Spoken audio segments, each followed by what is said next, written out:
ఈరోజు నర్సీపట్నంలో శాంతి భద్రతలు పరీక్షించాలనే ఉద్దేశం మీద మరి గౌరవ డిఎస్పీ గారిని కలవడం జరిగింది. ఎందుకంటే ఇక్కడ జరుగుతున్న మరి చూస్తున్నాం గత కొన్ని రోజుల నుంచి కూడా ఏ విధంగా జరుగుతున్నాయో అవన్నీ కూడా మరి కాపాడాలనే ఉద్దేశం మీద గౌరవ డిఎస్పీ గారిని కలవడం జరిగింది. అయితే ఒకటే చెప్పాలి, ఈరోజు నర్సీపట్నంలో కొత్త సంస్కృతి స్టార్ట్ అయింది. ఏమంటున్నదంటే వదిలేసి పేపర్ చూస్తే ఏదో జిల్లాలో హత్యా ప్రయత్నం జరిగింది, హత్య జరిగిందని చెప్పి చూసేవాళ్ళం. కానీ ఈరోజు నర్సీపట్నంలోనే హత్య ప్రయత్నం జరిగింది, హత్య జరిగిందనే సంగతి మిగతా జిల్లా వాళ్ళు చూసే పరిస్థితి, నర్సీపట్నం అంత పేరు తెచ్చుకున్న పరిస్థితి మీ ద్వారా మరి తెలియపరచడం జరుగుతుంది. ఎందుకంటే ఈరోజు మరి గౌరవ స్పీకర్ గారు అనుచరులు ఎవరైతే ఉన్నారో అనుచరులు, అయ్యింది భద్ర గారు అనుచరులు, రౌడీ షీటర్లు ఈ మధ్యకాలంలో హత్యా ప్రయత్నాలు కానీ హత్యలు కానీ చేస్తున్న సంగతి మరి మీ ద్వారా తెలియపరచడం జరుగుతుంది. మేము ఎన్నికల ముందు ఒకటే చెప్పాము, మేము ఈరోజు నర్సీపట్నంలో తెలుగుదేశం కానీ ఇక్కడ గెలిస్తే రౌడీ రాజకీయం వస్తుంది, రౌడీజం పెరుగుతుంది, గూండాయిజం పెరుగుతుందని చెప్పి ప్రజలందరూ కూడా చెప్పు. అయినప్పుడు కూడా ప్రజలందరూ కూడా ఎంతో నమ్మకం చేశారు. మరి 5 సంవత్సరాలు కూడా ఈ విధమైన రౌడీయిజం, హత్యా ప్రయత్నాలు, హత్యలు మరి చేసే అవకాశం వాళ్ళకు ఉంది కనుక ఎందుకు కూడా భరించాలని చెప్పి ఈ సందర్భంగా ఈ నియోజక ప్రజలందరూ కూడా తెలియపరచడం జరుగుతుంది. ఒకసారి ఈ కూటమి ప్రభుత్వం వచ్చిన తర్వాత ఈ నర్సీపట్నంలో ఈ 5 నెలల్లో ఏం జరిగిందో కొన్ని సంఘటనలు ఒకసారి మీ ద్వారా ప్రెస్ ద్వారా ఈ నియోజక ప్రజలందరూ కూడా తెలియపరిచారు. అధికారులు కూడా, పోలీస్ అధికారులు కూడా ఒకసారి గుర్తు చేస్తున్నాను. ఈ 5 నెలల్లో నాగతవరం మండలంలో వైబీపట్నంలో మరి చుక్కారాంపై దాడి చేయడం జరిగింది. అలాగే డిఆర్వరంలో సభవరం పెంకినాడు జీడి తోట కూడా 3 ఎకరాలు నరికేశారు. చీడిగొమ్మల్లో పాకలు తగలబడడం కాకుండా ఇళ్ల మీద కూడా దాడులు చేశారు. అలాగే నర్సీపట్నంలో కాపుకి చెందిన ఒక ఆయనపై కత్తితో కూడా దాడి చేశారు. అలాగే రాచపల్లిలో కూడా ఎరకందపాలెంలో కొల్లు అప్లైడ్ మీద దాడి చేశారు.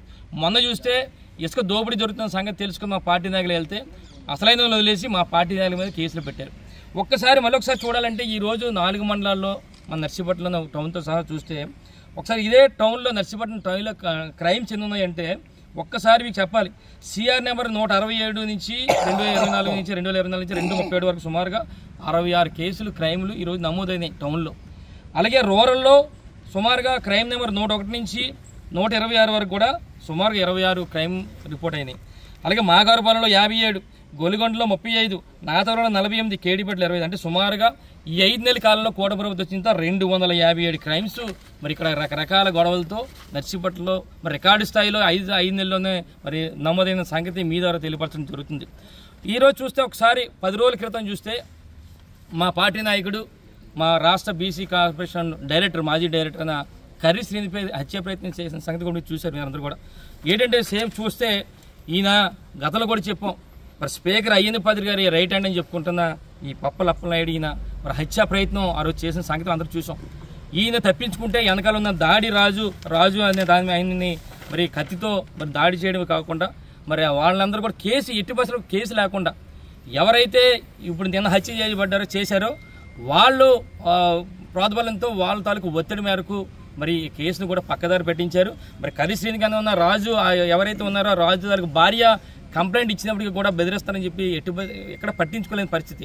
మరి ఇక్కడ పట్టించుకోకపోతే ఎస్పీ గారి దగ్గరికి వెళ్ళి ఎస్పీ గారు కూడా మరి డిఎస్పీ గారు కూడా మరి సీఏ గారు కూడా చెప్పడం జరిగింది. మరి దాని మీద ఏమి యాక్షన్ తీసుకుంటారో మరి వేచి చూడాల్సిన అవసరం ఉందని చెప్పి సందర్భంగా తెలియపరుస్తున్నాను.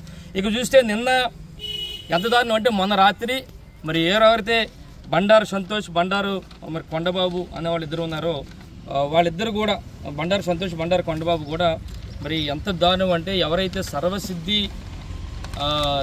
నాగేశ్వరరావు మరి హత్య చేయబడ్డాడో దారుణంగా వీళ్ళిద్దరు కూడా హత్య చేశారు. ఎంత దారుణం అంటే మొన్న ఈయన చూస్తే మా పార్టీ నాయకుడు కరిసీనిపై దాడి చేశాడు. ఈయన రౌడీ షీటర్ పప్పలప్పనాయుడు ఈయన చూస్తే హత్య చేశారు వీళ్ళిద్దరు కూడా. అంటే ఈ విధంగా ఎంత దారుణం అంటే ఈ కొండబాబు అని ఆయన పార్టీ కార్యక్రమాల్లో పార్టీ తరఫున ఆయన